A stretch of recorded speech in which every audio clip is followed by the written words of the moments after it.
con la gloria venidera que en nosotros ha de manifestarse. Porque el anhelo ardiente de la creación es el aguardar la manifestación, aleluya, de los hijos de Dios. Porque la creación fue sujeta a vanidad, no por su propia voluntad, sino por causa del que la sujetó en esperanza. Porque también la creación misma será libertada de la esclavitud de corrupción a la libertad gloriosa de los hijos de Dios. Porque sabemos que toda la creación gime a una, y a una está con dolores de parto hasta ahora. Y no solo ella, sino que también nosotros mismos, que tenemos las primicias del Espíritu, nosotros también gemimos dentro de nosotros mismos, esperando la adopción, la redención de nuestros cuerpos. Puede tomar asiento. Padre, gracias por tu gracia, gracias por tu palabra, en el nombre de Jesús bendícenos, amén. Gloria al Señor. Hoy vengo a predicar bajo el tema, es un tema bastante profundo, pero quiero que todos aquellos que traen sus libretitas, saquen sus libretitas, anoten, porque les va a hacer falta. El tema de hoy es el aspecto cósmico, físico y espiritual del pecado. ¿Ven? El aspecto cósmico, físico y espiritual del pecado. Nosotros siempre hemos escuchado sobre la palabra pecado. Siempre hemos escuchado del pecado y todos tenemos y asociamos la palabra pecado a algo malo. ¿Ven? Pero la realidad es que el pecado es mucho más que algo malo. ¿Ven? El pecado es algo muy peligroso, extremadamente dañino, extremadamente perjudicativo, extremadamente peligroso. ¿Ven? ¿Cuántos de ustedes aquí se contagiaron con el COVID? En algún momento. Yo me contagié un par de veces, ¿verdad que sí? Todos nos contagiamos, pero aprendimos que hay que lavarse las manos, que hay que ponerse mascarilla, ¿verdad que sí? Para protegernos de algo que no veíamos, pero que nos enfermaba. El pecado es algo que no tenemos que ponernos mascarilla, porque el pecado ya está dentro de nuestra humanidad. Por lo tanto, para nosotros reconocer el pecado, tenemos que saber que todos, repita conmigo, todos, incluyéndome, todos los seres humanos aquí en la tierra somos y son pecadores. No es porque son pecadores porque simplemente hacen cosas malas. No, somos todos pecadores. ¿Por qué? Porque estamos totalmente, por naturaleza, desde el nacimiento, condenados a la muerte. Somos sentenciados a morir. Desde que nacemos, ya comenzamos a morir. ¿Alguien me está entendiendo? Mientras cada segundo pasa, usted está muriendo. Lo digo otra vez, ¿sí? Porque hay que ponerlo en perspectiva. Todos aquí nos van a enterrar, se nos van a ir las patitas para el frente. A todos aquí, incluyéndome a mí. El problema es que no sabemos cuándo. Pero la muerte es una sentencia. Es una consecuencia. La muerte es una consecuencia. Yo quiero que se lo diga el que está al lado tuyo. La muerte es una consecuencia. ¿La consecuencia de qué? Del pecado. Ahora bien, antes del pecado, ¿qué había? ¿Qué fue lo que llevó a la humanidad al pecado? Bueno, tenemos entonces que entrar en lo cósmico, en lo celestial. ¿Okay? Cuando nosotros hablamos un poco de teología al respecto, estos temas casi no se tocan en las iglesias porque son temas muy profundos y hay personas que no entienden lo básico, se le va a hacer un poquito difícil, pero aquí está una casa de formación, aquí se le está dando vianda a la casa. Usted ya tiene que botar el biberón, es tiempo de comer vianda. Echarle un poquito de aceite, pídale al Espíritu Santo, pásame esta vianda con aceite de tu espíritu para poderlo digerir bien. ¿Amén? Por eso usted tiene que orar conmigo antes de que entre en la predicación. Tiene que preparar su mente, su corazón, su espíritu para la palabra, para poderla digerir. Para eso cantamos. No cantamos para dar conciertos aquí. Créanme que no. Cantamos para prepararnos para la palabra. Para que te baje como tiene que bajarte. No, que no es un velorio. Aleluya. Así que cuando nosotros empezamos a estudiar profundamente cuál fue el origen del pecado, el origen del pecado no fue en el Edén, el origen del pecado fue en el cielo. Y aquí es donde nosotros tenemos que empezar a preguntarnos de cómo es que en el lugar de la perfección y en el lugar de la presencia absoluta de Dios haya y esté allí originalmente el origen del pecado. Ahora bien, Dios no es la causa del origen del pecado, sino que Dios todo lo que creó lo sujetó a mandamiento. Repita conmigo: todo lo que Dios creó lo sujetó a mandamiento. ¿Qué significa eso? Dios, a ser santo, Él no puede crear algo sin reglas. Todo lo que Él crea en su perfección y en su perfecta voluntad, Él lo crea automáticamente bajo un régimen, bajo una estructura de reglas. Por ejemplo, nosotros vemos a los ángeles como seres espirituales. La Biblia dice, les llama que son seres en potencia superiores a nosotros. Muy bien, en potencia. Amén. Son espíritus, la Biblia le llama espíritus ministradores, la Biblia le llama, amén, antorchas de fuego. ¿Por qué? Porque los ángeles, no importando el rango de ellos, todos fueron diseñados para ser sacerdotes de Dios.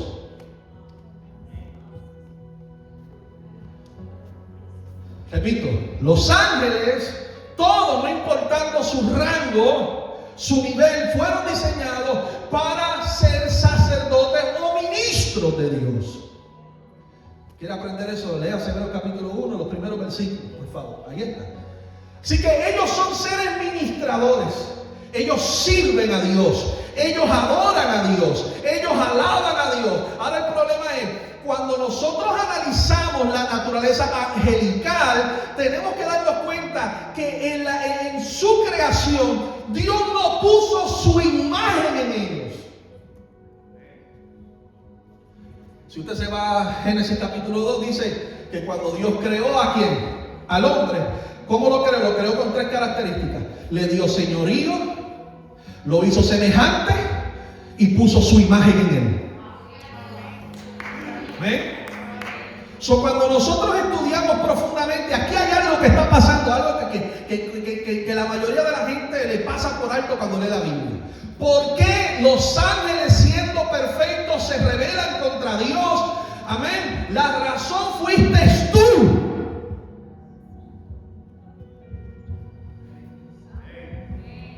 La razón fui yo.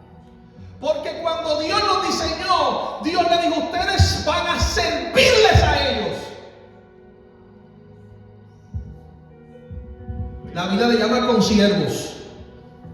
Y un consiervo es alguien que te acompaña, que te cuida, que te protege, que te sirve. Entonces, cuando Dios diseña a los ángeles, Dios los sujetó un mandamiento. Si se salen del origen de su naturaleza, están fuera. Porque cuando usted tiene su casa, ¿cuándo tiene su casa aquí? Sea rentada, sea hipotecada, no importa. ¿Cuántos tienen una casa aquí donde viven? En tu casa mandas tú, ¿verdad que sí? Ahí tú pones las reglas. Aquí tú dices, aquí se come a las 5, no a las 3. ¿Verdad? Aquí se come, no se compra comida afuera. Hay reglas en tu casa. Las jefas aquí saben lo que es las reglas, ¿verdad? Eso es lo que la mayoría de la gente pone las reglas, ¿verdad? Sacan las angelitas, que ustedes son las que ponen reglas en la casa. Se fueron, ¿no? No alabaron a Dios, yo sé que son ustedes. No me vengas a ensuciar la cocina. Vete para allá. Que aquí a las 5 es que se cocina. Alaba. No se usan estos platos, se usan esto. No me venga con eso. No se hagan las santas, no se hagan.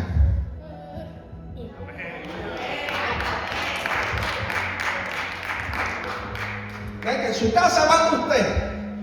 En el cielo manda Dios. Y Dios pone las reglas. Así que hay un problema. Si algo se sale de lo que es natural, ya entonces entra en el campo de lo sobrenatural. Repito, yo no veo a nadie anotando. Necesitan anotar. Uy, ahí están las libretitas. Cuando algo que Dios diseña, principalmente estamos hablando de los ángeles en estructura, fueron diseñados para que andaran en lo que era natural para ellos. Porque el momento en que se salgan de su naturaleza original, se convierten en sobrenaturales. ¿Cuántos han escuchado la palabra sobrenatural? ¿Por qué no la uso? ¿Por qué yo no uso sobrenatural para referirme a Dios o a la presencia de Dios o a las cosas espirituales? Porque la palabra sobrenatural es una palabra que no se debe usar para referirse a Dios. Porque la palabra sobrenaturaleza, en otras palabras, cuando yo digo sobrenatural, estoy diciendo algo que se salió de su naturaleza original y es otra cosa. Eso es sobrenatural. La palabra lo dice, sobrenatural. Sobre su naturaleza. Hello. Saca el diccionario. Amén. Entonces ya sabe por qué este pastor no usa la palabra sobrenatural. Y Dios es sobrenatural. Y el poder de Dios es sobrenatural. No, porque cuando yo digo que Dios es sobrenatural, estoy hablando de otro Dios que no es el de la Biblia. Aquí el mundo de lo sobrenatural empezó con un origen cósmico celestial llamado ángeles. Hubo un ángel en específico que la creación de la humanidad le causó problemas. Y fue el llamado Lucifer. Eso lo pueden encontrar en Isaías capítulo 14, en Ezequiel capítulo 28, o capítulo 36, si no me equivoco. Ahí usted puede encontrar algunas clavecitas, unos tips sobre este personaje llamado Lucifer. Lucifer no era cualquier ángel. Lucifer era, gloria al Señor, un ángel muy significativo. Era un querubín grande. Y cuando hablamos de querubines, estamos hablando de seres que si usted lo ve se muere. Porque no tienen una forma humanoide, sino de animal. Tienen cara de hombre y cuerpo de león. Hello. No, porque usted se imagina que los querubines son las cositas esas que tiran flechas, que tienen pamper improvisados. No. Los querubines son seres, hermanos, que tienen diferentes tipos de aspectos. Pueden manifestarse como cara de hombre, cuerpo de león, como forma de buey, etcétera, etcétera. Son seres, amados hermanos, que solamente están destinados para cuidar y proteger la dignidad de la presencia de Dios. No son seres que están por ahí enviando mensajes. Son seres que guardan la dignidad de la gloria de Dios. Así que Lucifer era el grande de todos los querubines, el más cercano al trono de Dios. La Biblia dice que él andaba sobre piedras de fuego alrededor del monte de Dios, donde Dios estaba sentado. El momento en que este personaje dio origen a la maldad, dio origen a la desobediencia y por ende dio origen al pecado, cuando se miró a sí mismo y se comparó con la creación de Dios y dijo: yo soy superior a ese y a ellos. ¿No me están entendiendo? ¿Sí me están entendiendo?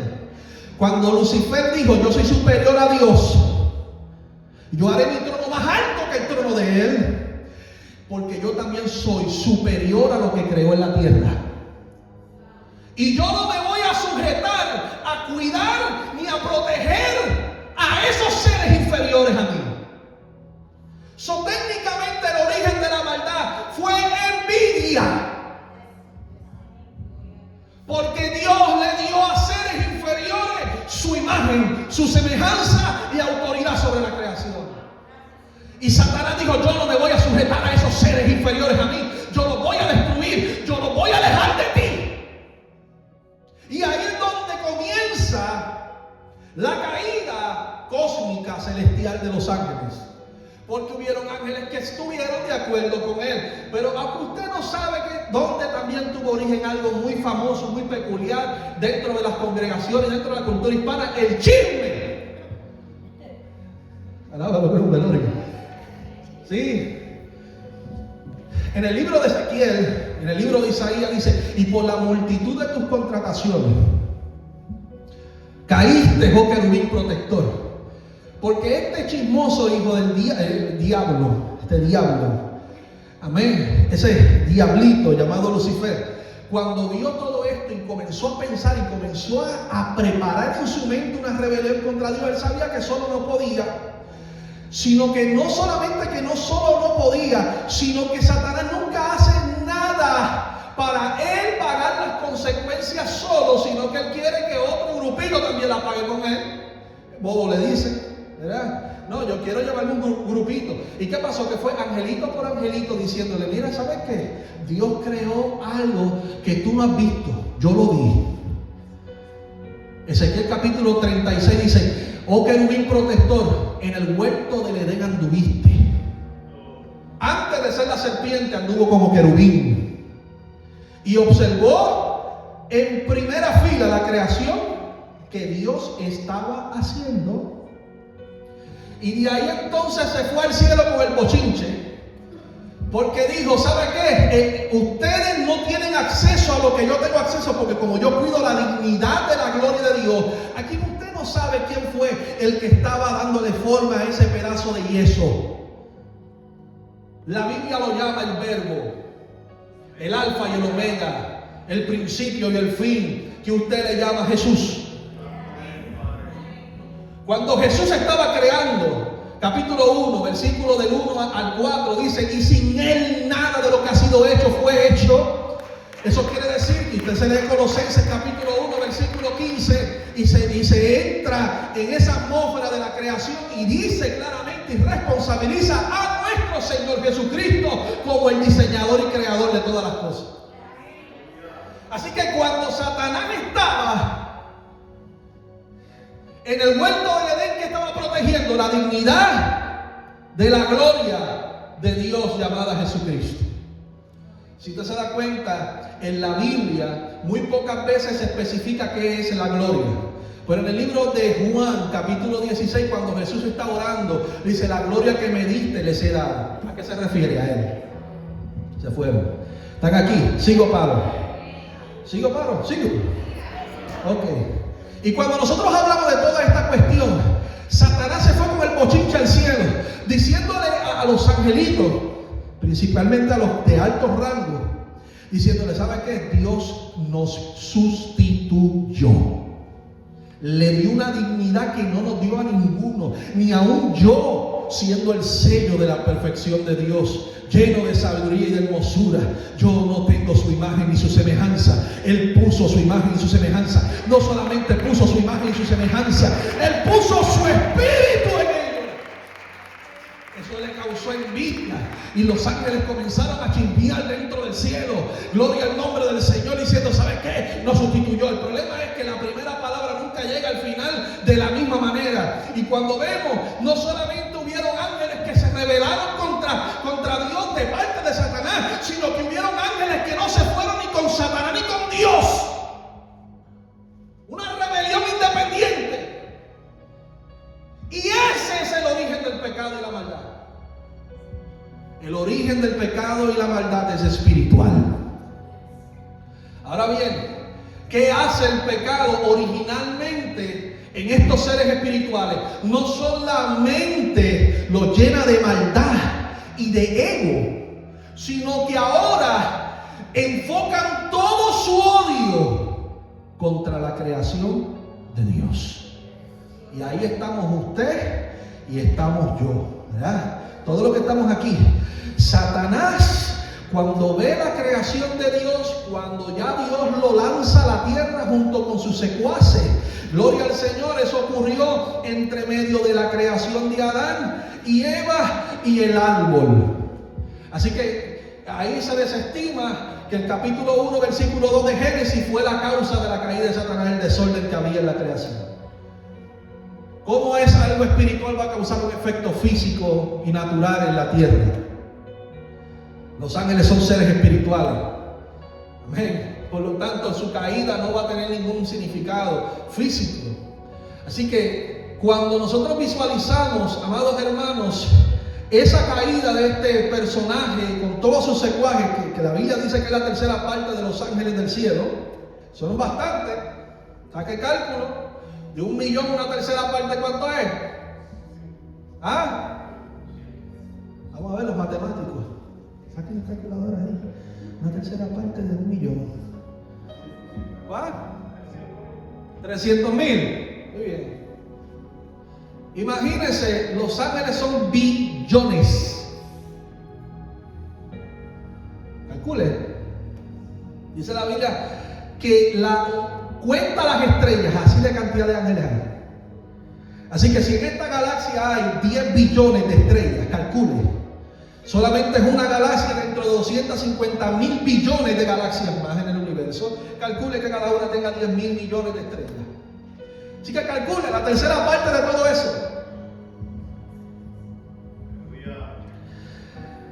Ahora ese poder que antes era para el beneficio de la creación, ahora se contrapone contra lo que Dios creó, causando que esa maldad, ahora que empezó en el cielo, Dios la saca del cielo, la envía a la tierra. ¿Por qué la envía a la tierra? Porque todo lo que Dios creó lo sujetó a mandamiento. No fue la caída de Satanás en la tierra que causó el pecado en el hombre, fue que el hombre se dejó seducir por él. Entonces, nosotros no podemos echarle la culpa al diablo de que hemos caído de la gloria de Dios.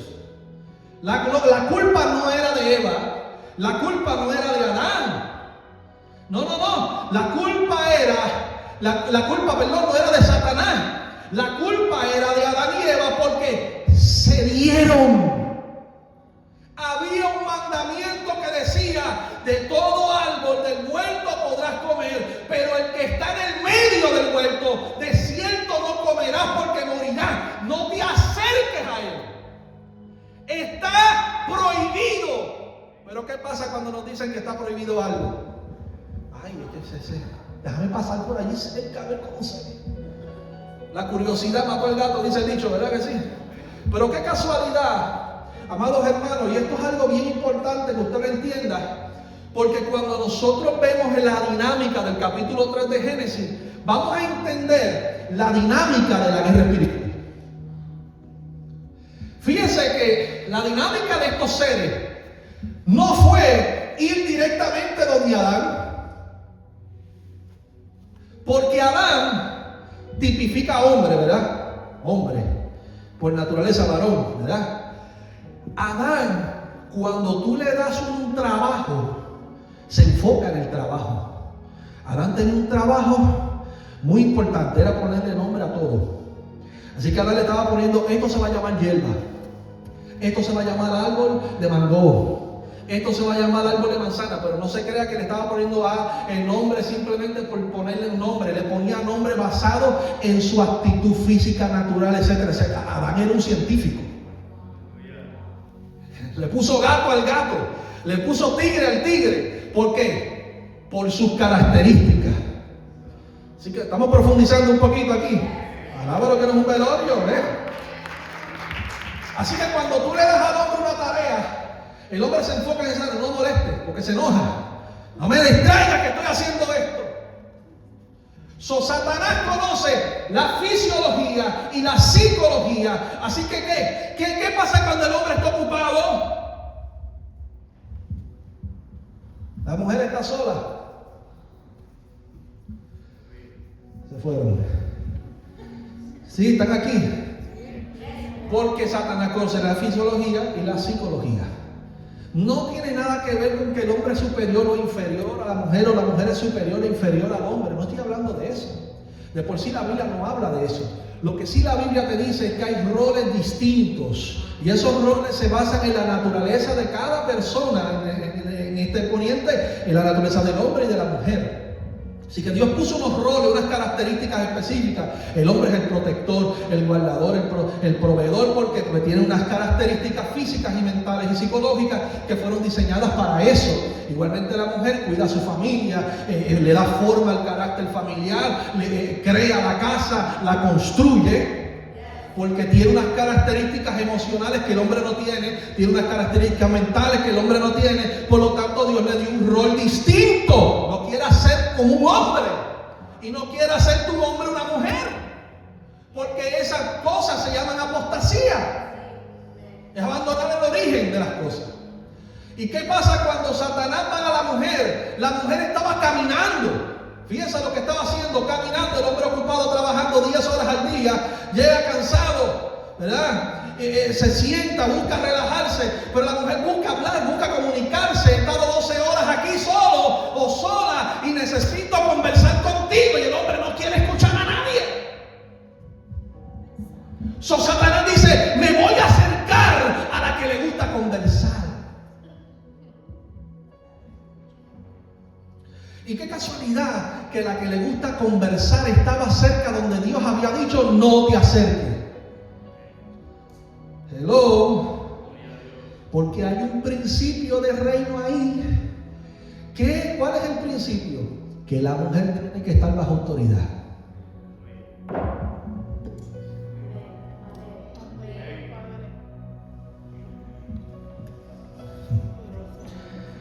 Eso me gustó, ¿verdad? La Biblia dice que el cabello es símbolo de autoridad. ¿Verdad que sí? Es el manto que cubre tu cabeza. Porque los ángeles, como son asexuales, no saben distinguir un hombre de una mujer. Necesita tu cabello. El cabello es sinónimo de autoridad. En otras palabras, cuando un ángel ve a una mujer, ve a una mujer que está sujeta. Si no está sujeta a un marido porque no tiene marido, tiene que estar sujeta a Cristo. Siempre tiene que haber autoridad sobre su cabeza. Porque cuando se salen del diseño original, ¿qué ocurre? La caída. ¿Qué pasó con Evita? Se salió. Estaba ocupado aquel. ¿Qué pasa? Satanás aprovecha todos aquellos espacios que tú dejas por ignorancia o por ocupación. Él no pierde el tiempo. Él hace su trabajo. Si tú dejas a tu esposa sola mucho tiempo, Satanás va a trabajar ahí. Si tú dejas a tu hombre mucho tiempo solo, Satanás trabaja ahí. Él trabaja en los espacios que tú dejas. Porque el enemigo no está viendo a una persona. El enemigo está viendo a alguien que representa al Creador y él quiere destruir esa imagen en ti. Por eso es que el pecado llegó a la tierra y a la humanidad a través de una tentación. La tentación siempre va a venir con seducción. La seducción significa, tanto en lo hebreo como en lo griego, en cualquier etimología, la seducción significa debilitamiento de la voluntad. Cuando se te seduce, se te debilita ¿qué? Tu resistencia. Porque en vez de decir, no, yo no lo voy a hacer, ¿qué hace la seducción? Te va debilitando en ese no. Hasta que tú empiezas a sentir esa sensación de que sí, te convence. Satanás insiste. Porque él no está viendo el daño que te va a hacer a ti. Él está viendo el daño que le va a hacer a todas tus generaciones. Por eso enfrentar a este personaje es un error.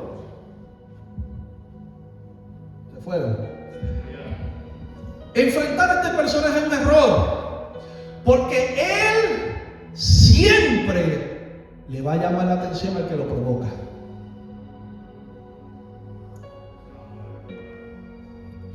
No sé cuántos vienen de ese cristianismo de vieja guardia como yo, que yo escuché desde chiquito: el diablo está pisado aquí, y cantaban coritos: y pisado, y pisado, y pisado. Y a los 4 o 5 años pisaba en el pastor, el evangelista, el ministro, el hermano, el matrimonio roto.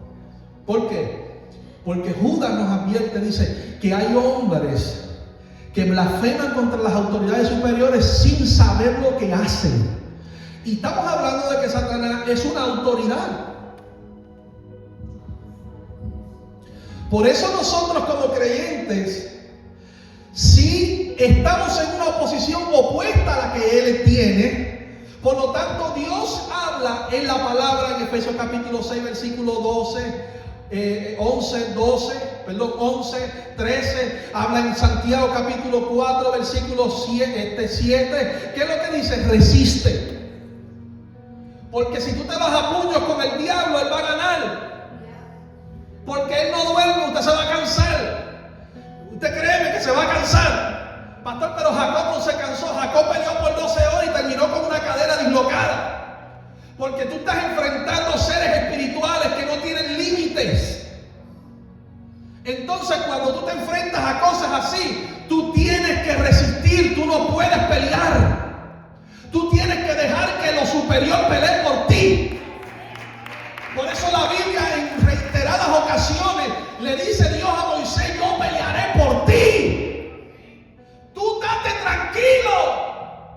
No te estreses por los que hablan contra ti. Los que se oponen contra ti caerán. Déjalos. No los enfrentes. Hay cosas que no se enfrentan. Hay cosas que se ponen en las manos de Dios. Lo que sí voy a enfrentar son los espacios. Yo no puedo permitir que hayan espacios donde el enemigo pueda entrar. Ahí yo tengo que poner una mano. Amén. Pero usted tiene que entender que Dios en ningún momento nos mandó a pelear contra Él. Nos mandó a resistir sus maquinaciones. Y dice además: vístete de toda la armadura de Dios para que puedas estar firme. Esta guerra espiritual, el origen de toda esta guerra espiritual era sembrar el pecado como la discordia entre Dios y tú.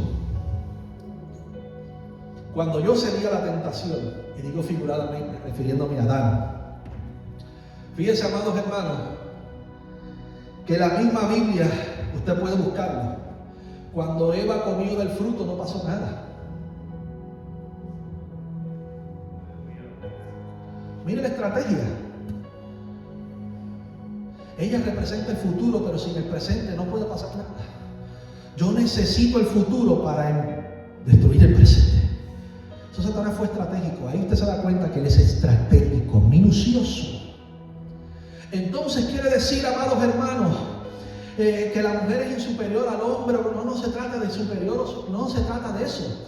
Se trata que los roles en ese momento estaban separados. Un matrimonio que su esposa está en otra parte y su esposo está en otra parte no puede resistir. El matrimonio fue diseñado para estar juntos. Alaba lo que era un velorio. Ay, ya no soporto a este negro, ya no lo soporto. Pero ese negro fue el que tú cogiste. Ahora tienes que comértelo y aguantártelo. Alaba lo que nos ve. Esa hincha te gustó, ¿verdad? Ahora brega con eso. Cuando hay división en el vínculo del matrimonio, es un espacio que Satanás va a explotar. Cuando nosotros estimamos todas estas realidades espirituales, damos que por origen, el origen de Satanás simplemente era: yo necesito destruir aquello que representa al Creador porque yo no lo quiero ver más en mi dominio. ¿Qué pasa cuando Satanás cae, cuando sus demonios caen del cielo? Amén. Ellos no se hicieron dueños de la tierra. Ellos necesitaban eliminar a Adán, porque Dios le dio a Adán señorío. Así que cuando Adán come del frutito, o de la fruta, o de los frutas, no, hay gente que tiene un dilema: ¿fue una fruta? ¿Un fruto? ¿Qué? No, fue una fruta, que no fue una manzana. Déjese de eso, no fue una manzana. Para que usted vaya entendiendo un poquito, los teólogos y los científicos se han aproximado a una granada. ¿Sabe lo que es una granada? La fruta esa que tiene pepitas adentro. Eso es lo que ellos dicen que puede ser el fruto que comió. Parecido a ese. Amén. Ahora bien, ¿Sabe qué pasa? Que cuando Adán come del fruto se dio toda su autoridad sobre la creación. ¿A quién? Al que lo tentó. La Biblia que dice, tú vas a ser esclavo de lo que te vence. Y en este caso, en el terreno espiritual, Satanás venció a Adán. Pastor, ¿y dónde estaba Dios? Dios le dio mandamiento. ¿Por qué Dios no interviene? Porque te dio mandamiento. ¿Por qué Dios no hace? Porque te dio mandamiento. Si tú sigues los mandamientos de Dios, como Dios lo estipuló, sus principios y su orden, Él te va a respaldar. Pero cuando te sales del diseño y cuando te apartas del orden de Dios y dejas a Eva sola y tú te enfocas en tu trabajo, se rompe el orden. Ahí es donde entra Satanás. Amén. Así que la Biblia nos enseña a profundidad que cuando el hombre, Adán, se dio su posición, ¿a quién se la dio? A él, a Satanás. ¿Qué pasa? Que desde ese momento Satanás es el señor y príncipe de la tierra. Por eso claramente la Biblia, le voy a dar base bíblica para que no se asuste. Muy bien, le voy a dar base bíblica. Gloria al nombre de Jesús. Cuando vamos a Mateo capítulo 4, versículo 8 al 9, Satanás le dice a Jesús en la tentación, y lo llevó a un lugar alto y le dijo, todos estos reinos te daré si me postras y me adoras. Eso no era mentira. Los reinos de la tierra le pertenecían a él. Todos los reinos te daré, era una verdad. Usted tiene que tener cuidado con Satanás, porque mucha gente piensa que Satanás te va a venir con una mentira. No, Satanás va a manipular la verdad. ¿Usted me está entendiendo? Satanás va a usar la verdad en tu contra. Si tú estás bien sólido en tus principios y en tus convicciones, Él no va a poder romperte. Por eso es que usted tiene que estar sólido en tus principios y en el orden, en la estructura de la palabra, porque es la única manera que tú puedas resistir al enemigo es con Biblia. Jesús no le contestó, porque es que la Macarena dice, o Ricky Martin dice, no, escrito está. Efesios capítulo 2, versículo 1 al 3 dice que Él es el príncipe de la potestad del aire, el que domina sobre la tierra. La Biblia también dice, gloria al nombre del Señor, allá en 2 de Corintios capítulo 4, versículo 4, dice que Él es el Dios de este siglo. ¿Qué más me dice la Biblia? La Biblia me dice en 1 de Juan capítulo 5, versículo 19, sabemos que somos de Dios, pero el mundo entero está bajo el maligno. Así que en este mundo no hay nada bueno. Todo lo que el mundo ofrece, el sistema materialista, está dominado y gobernado por Satanás. Por eso la Biblia nos dice en 1 de Juan capítulo 2 versículo 15 al 17 y nos advierte, cuidado con el mundo, porque el mundo te ofrece cosas que son llamativas. Hay cosas que nosotros necesitamos para poder tener nuestra casita. Necesitamos trabajar para pagar la renta, los biles, la hipoteca, para ponerle gomas a la guagua, al vehículo, para pagarlas a esto, para pagar lo otro. Sí, pero te dice la Biblia, esto es un principio del reino de Dios. Buscad primeramente el reino de Dios y su justicia, porque las demás cosas vendrán por añadidura. Cumple con la justicia de Dios. Así que la Biblia vincula la justicia con ir primero y darle prioridad a las cosas divinas y espirituales que a las cosas materiales. Eso es justicia. Hacer lo contrario es vivir en injusticia. Así que cuando nosotros vivimos en este mundo, hay cosas que usted tiene que aprender a hacer. Decíamos el miércoles, no es lo mismo querer ser o sentirme ser que aprender a ser. Porque tenemos una conceptualidad muy vaga, por decirlo de esa manera, muy parca, en cuanto a cuáles deben ser las prioridades de la existencia humana. La primera prioridad tiene que ser conectarte con la fuente. Le dijo Jesús a la samaritana: mujer, si tú supieras quién te dice dame de beber, tú le pedirías y él te daría agua de vida eterna y nunca volverás a tener sed jamás. Porque cuando Jesús entra en la vida de una persona, esa persona nunca vuelve a ser la misma, nunca. Se van los vicios, se va el materialismo, se van las desprioridades de la vida, se va el desorden, se va la falta de estructura y comenzamos a disponernos a la formación. Por eso, amados hermanos, es que estamos viendo un pueblo cristiano que está continuamente lidiando con algo que se supone que tengan bajo los pies de Cristo: pecado. ¿Qué es el pecado? Vamos a definirlo, ¿qué les parece?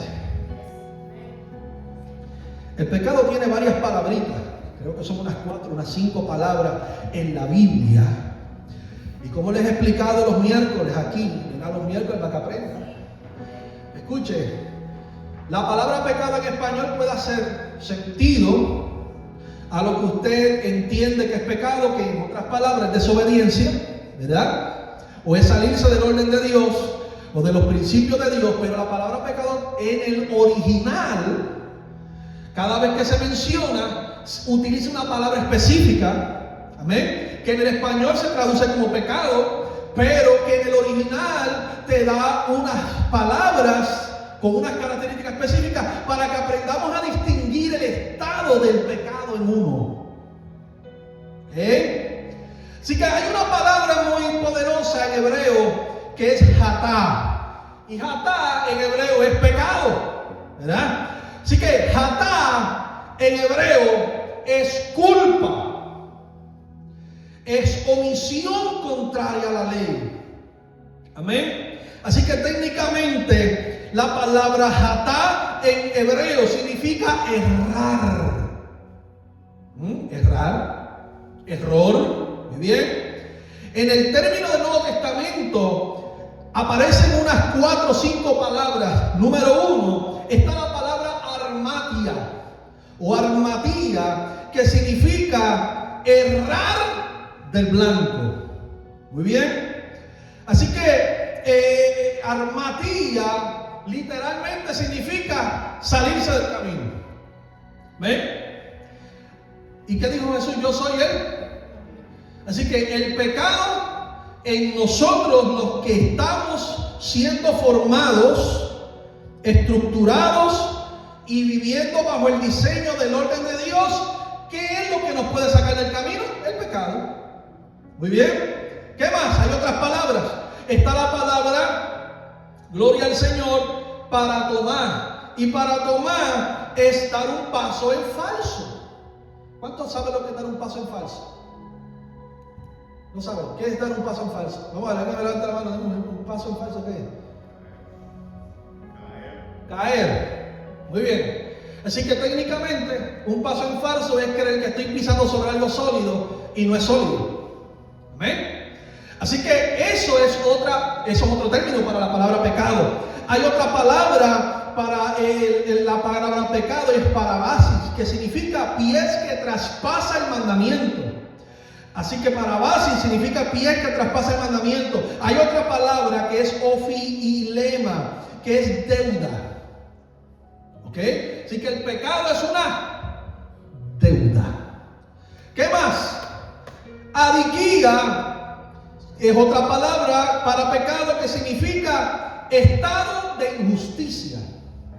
Muy bien. Así que ya está viendo que pecado no solamente es desobedecer. Eso es fácil. El pecado no es un espíritu. El pecado usted no lo puede reprender como un demonio, porque el pecado no es un espíritu. El pecado no respeta el nombre de Jesús como los demonios.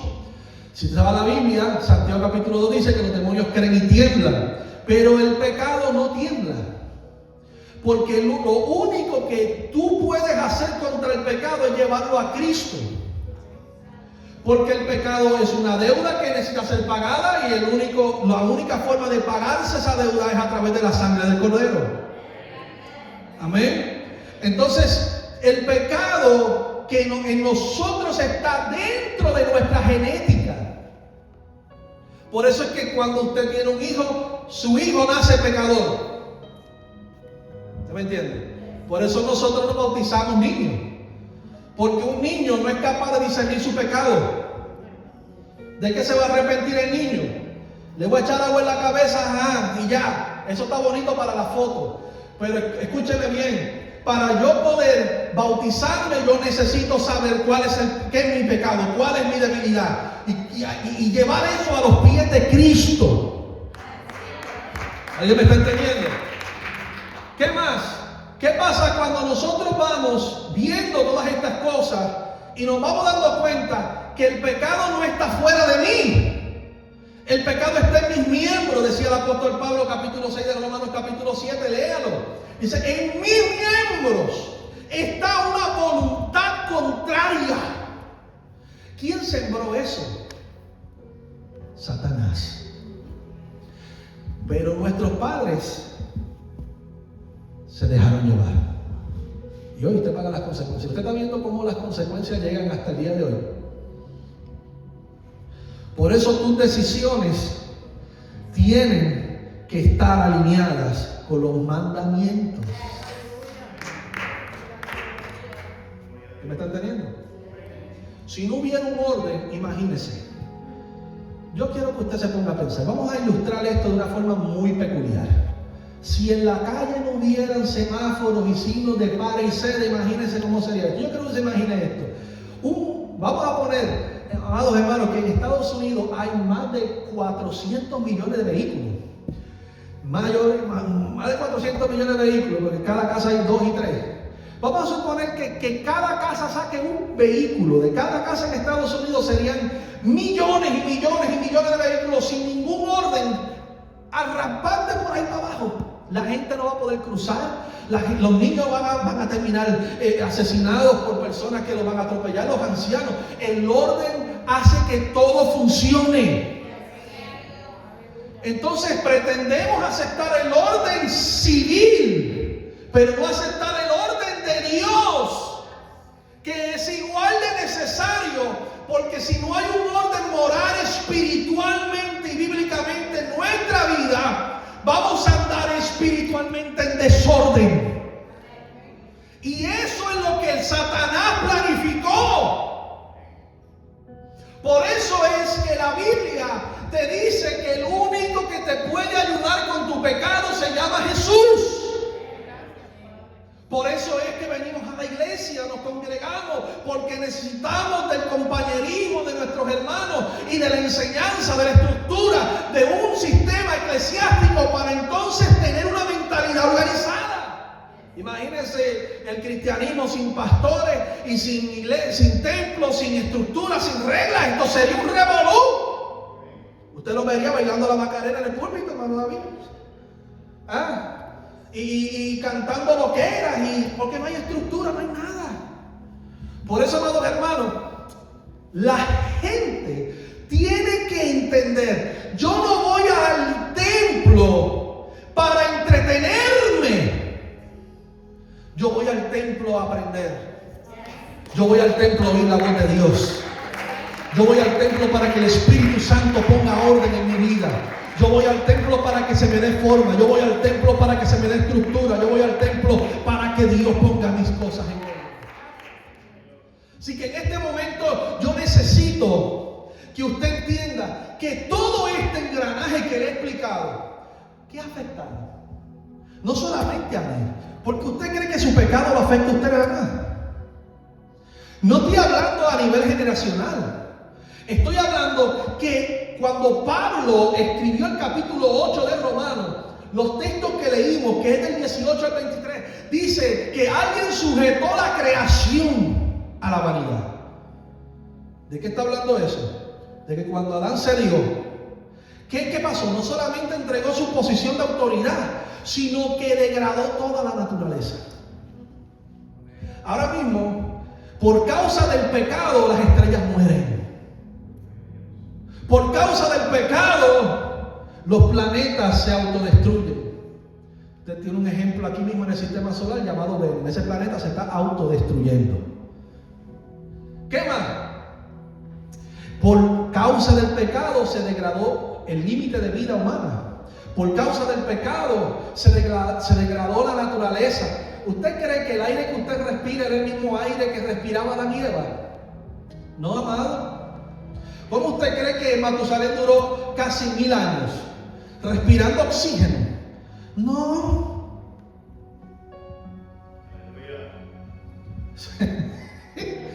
No, usted sabe que nosotros respiramos aquí con unos 3 químicos: nitrógeno, hidrógeno y oxígeno, ¿verdad? Esos son los componentes de nuestra atmósfera, ¿verdad? Pero si hubiera 1% más de oxígeno en esta tierra, todo se quemaría. Hay el oxígeno necesario para oxidar tus células, para que tú envejezcas. Y de ahí viene la degradación física, te salen las patitas de gallo estas que salen aquí, te salen las canas, los órganos internos se van degradando con el tiempo.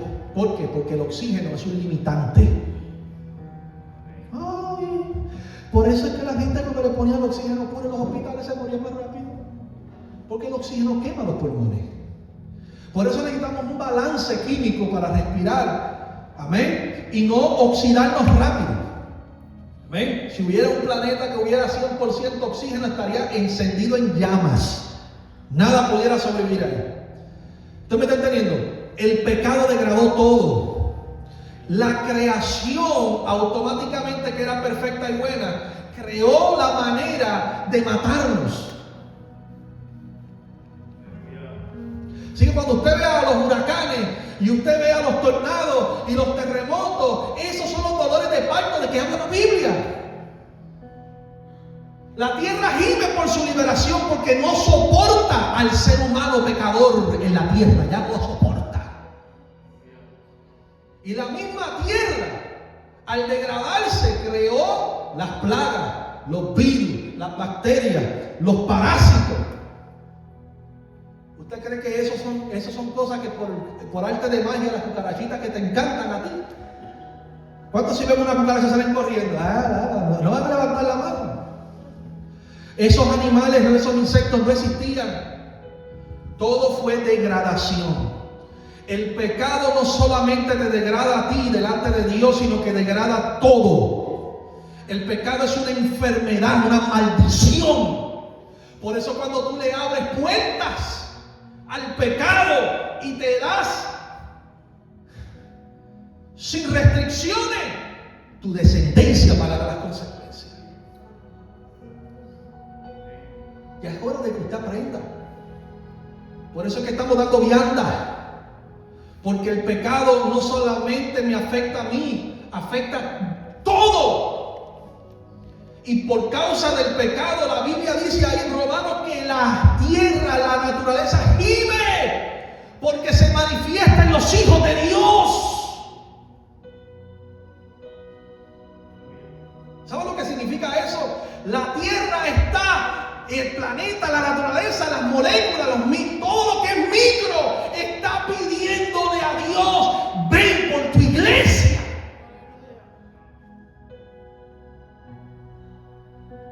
Necesito ser liberado de todo este sistema maldito. Ven por tu iglesia. Por eso que Pablo dice que el espíritu es la iglesia y la naturaleza claman al mismo tiempo que se manifiesten los hijos de Dios. Tú estás entendiendo que esto no es para el vecino que está en tu casa, ¿verdad? Que esto es para ti, para mí, ¿verdad? ¿Tú estás entendiendo esto? Tu desobediencia, tu pecado está destruyendo tu casa, está destruyendo todas las bendiciones que están proporcionadas para ti. El pecado oxida el puente que te conecta con Dios. Por eso usted no puede jugar con el pecado. ¿Usted me está entendiendo? Todos aquí somos pecadores. Eso no es que estamos hablando de que somos perfectos, que el pastor es perfecto y por eso está hablando del pecado. No. Yo soy un pecador que continuamente me tengo que arrepentir. Y usted, si no lo hace, está en problemas. Pecado del cual usted no se arrepienta, pecado que crece en usted y toma dominio. Todos aquí estamos condicionados a luchar contra el pecado. Con eso sí tú tienes que pelear. Así que enfoca tus cañones dentro de ti mismo. Y comienza a bombardear tu cabeza, bombardear tu corazón, tus emociones, tus sentimientos, tus experiencias, tus expectativas, todo lo que tú eres. Comienza a bombardearlo con palabra de Dios. Esa es la medicina que tu alma necesita. Es la medicina que va a hacer la diferencia entre que tú seas un humano común y seas un humano lleno del poder del Espíritu Santo. Es necesario que entendamos, hermano, la realidad de esto. Porque nosotros tenemos que entender que el pecado tiene un objetivo. Fíjense que hay muchos que pueden no tener un objetivo en esta tarde, pero el pecado sí tiene uno. Porque el pecado, cuando usted se mira en el espejo, así se ve.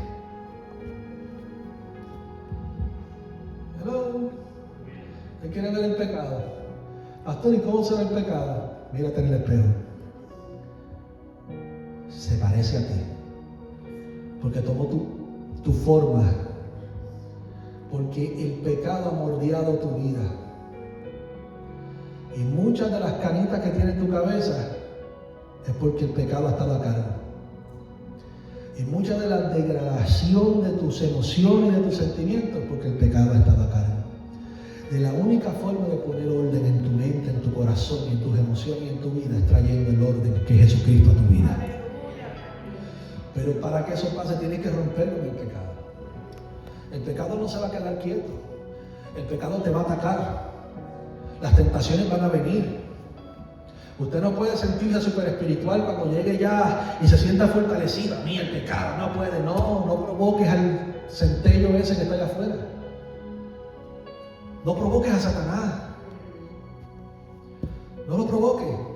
Yo he visto un montón de gente caerse. Un montón. Escúchame. Él no juega.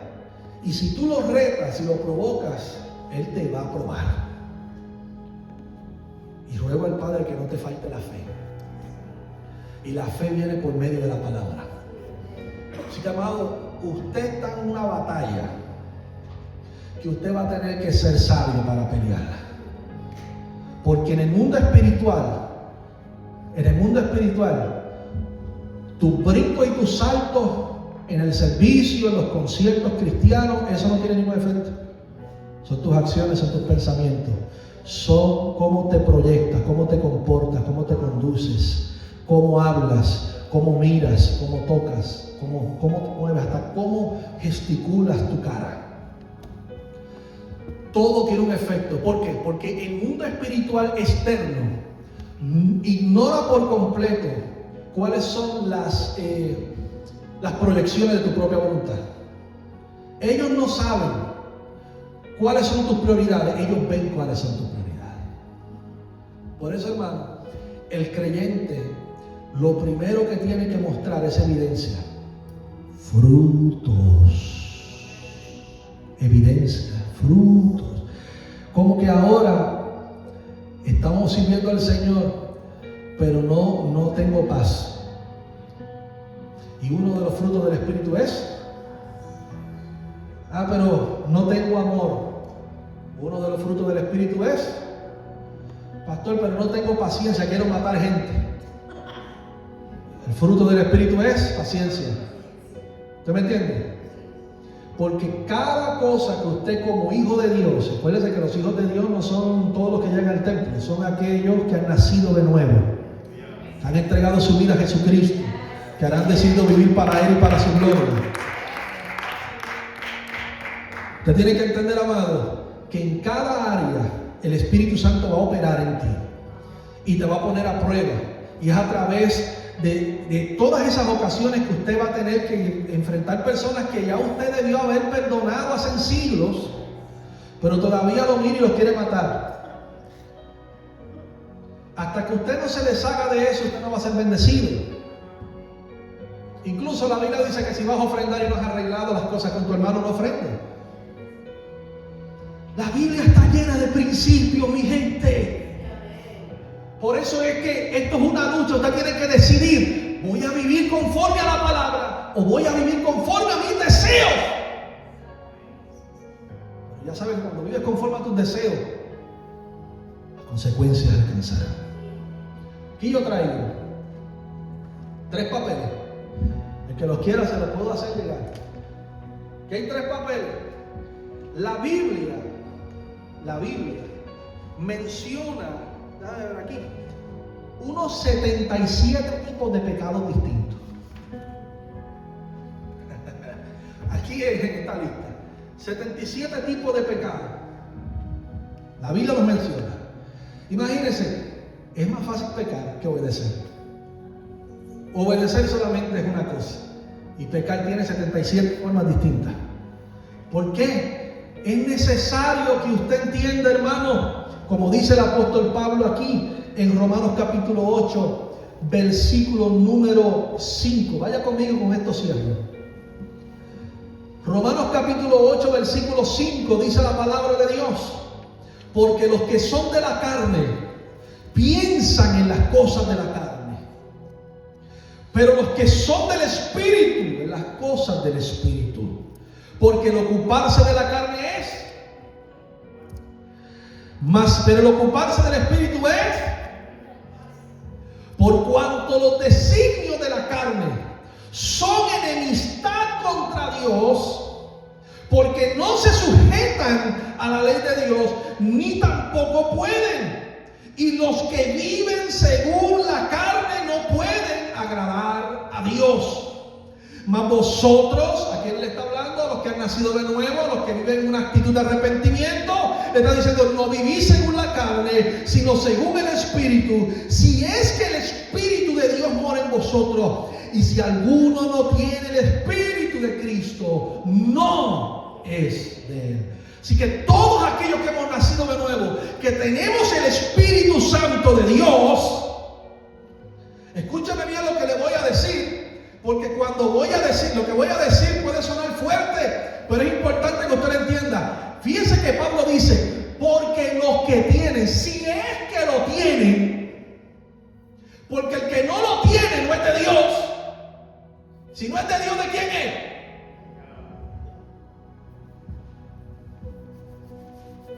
Si no es de Dios, ¿de quién es? Entonces, el Espíritu Santo, ¿cuál es su apellido? Si usted tiene el Espíritu Santo, ¿a dónde lo va a guiar el Espíritu? A lo santo, a lo limpio, a lo puro, a la formación, a la estructura, al orden.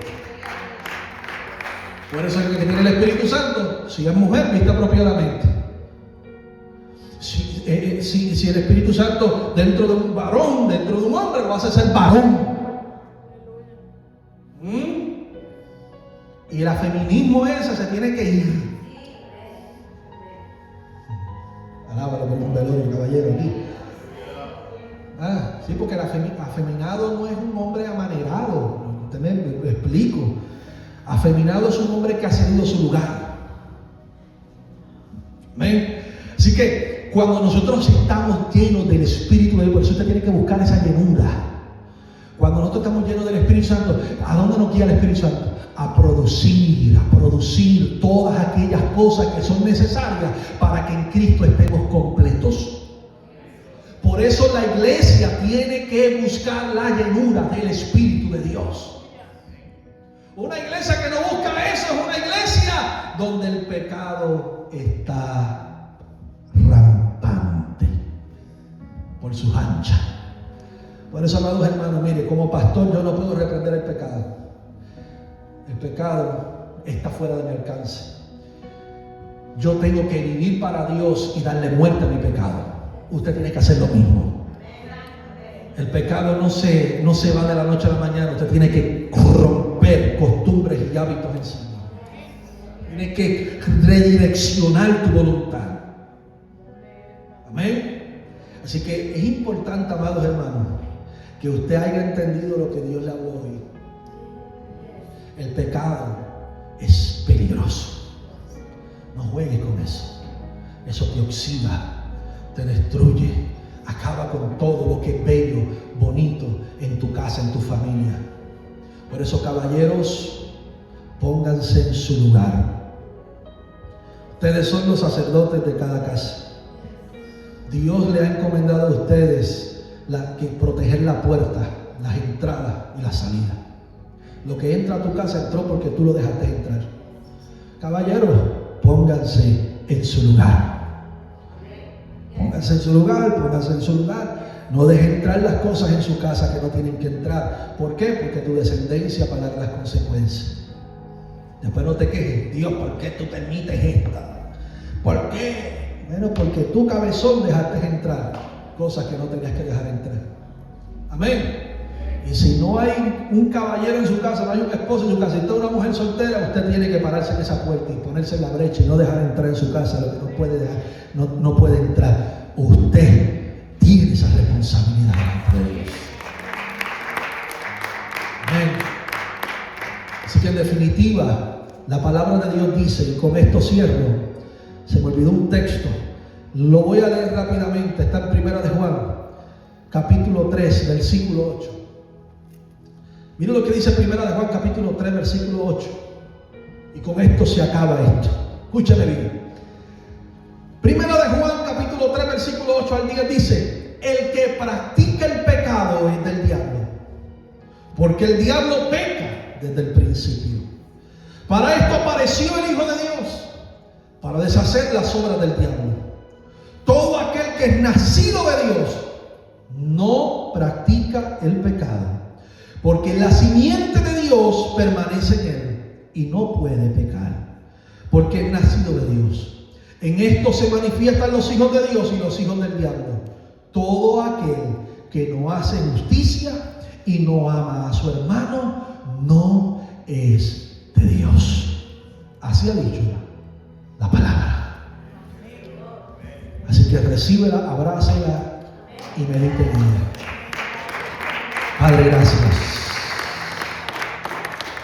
Gracias, Señor, gracias, Señor, gracias, Señor. Ahí donde estás, toma tu minuto. Toma tu minuto.